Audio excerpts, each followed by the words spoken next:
Olá, o meu nome é Maíra e eu vim aqui falar com vocês um pouquinho sobre feminismo. Mas para a gente entender o feminismo, a gente precisa entender um outro conceito, que é o que a gente chama de interseccionalidade. A palavra é grande, mas o significado é bem simples. Significa que a gente tem diversas vertentes do feminismo concomitante atuando na nossa sociedade. Por quê? Porque as mulheres são diversas. Então, para eu falar de feminismo, eu preciso falar de diversidade. As mulheres não são iguais. Porém, há estruturas sociais que causam violências e males de maneira semelhante às mulheres. E por isso é importante a gente falar de feminismo. Feminismo é sobre igualdade, igualdade de gênero entre as mulheres. Só que para eu falar de igualdade num contexto social, eu preciso entender que as nossas realidades sociais são diferentes. Então, a interseccionalidade dos feminismos vai trazer diversas lutas para a gente discutir e refletir como é que a gente constrói essa nova sociedade mais justa e feminista.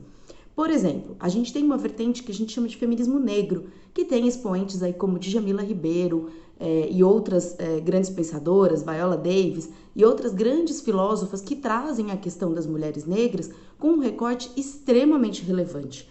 Eu, como mulher branca, luto pelo direito de as mulheres trabalharem fora, por exemplo. Porém, as mulheres negras vêm trabalhando já desde a escravidão, de maneira completamente exaustiva, abusiva, sendo maltratada, torturada. Então, o feminismo negro não tem essa pauta ou essa luta ou essa necessidade social. A luta do feminismo negro vai muito mais no caminho de as mulheres negras poderem ter a mesma condição social de as mulheres brancas. Então é importante quando a gente olhar para o feminismo, a gente entender que são realidades distintas, apesar de estarmos falando de mulheres. E as mulheres abrangem as mulheres negras, as mulheres trans, as mulheres cis. A luta das mulheres trans hoje é para serem reconhecidas como mulheres que são. E essas vertentes vão coexistir e vão dialogar entre todos os movimentos. E é importante que a gente entenda.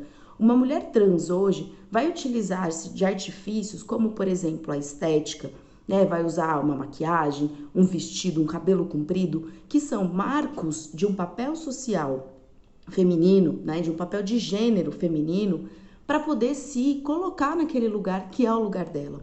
Enquanto que nós mulheres do feminismo tradicional, né, ou mais conservador, ou do feminismo cis, podemos chamar assim também, estamos lutando pelo direito de não nos submetermos à ditadura da estética, à ditadura da beleza, né? Aquela que coloca a mulher num lugar de embelezamento e não num lugar de sujeito atuante na sociedade.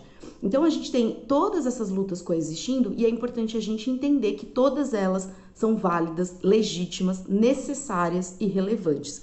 E que a gente precisa colocar a mulher num lugar de liberdade, de autonomia, que eu possa, se eu quiser, não usar nenhuma maquiagem e principalmente não ser julgada por isso. Muitas pessoas dizem: "Ah, mas você é livre para ter o cabelo curto, para não usar maquiagem, para não usar um vestido". Isso não é um problema. Só que na nossa sociedade, quando isso acontece, há um julgamento, às vezes algum tipo de julgamento velado, às vezes até explícito. Numa festa, por exemplo, de gala, dificilmente você irá observar mulheres de calça ou com outro vestuário, ou de terno e gravata, por exemplo. Não é esse o papel social da mulher. Então, se há um julgamento, se há etiquetas implícitas no nosso comportamento, é porque há sim opressão.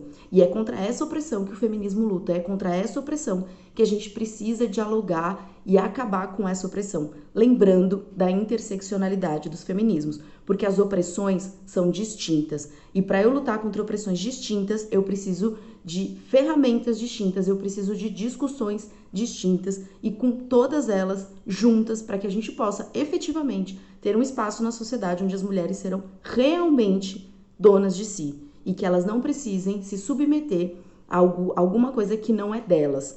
Lembrando que essa autonomia só vem quando efetivamente elas não estiverem sendo julgadas ou condenadas por essas atitudes.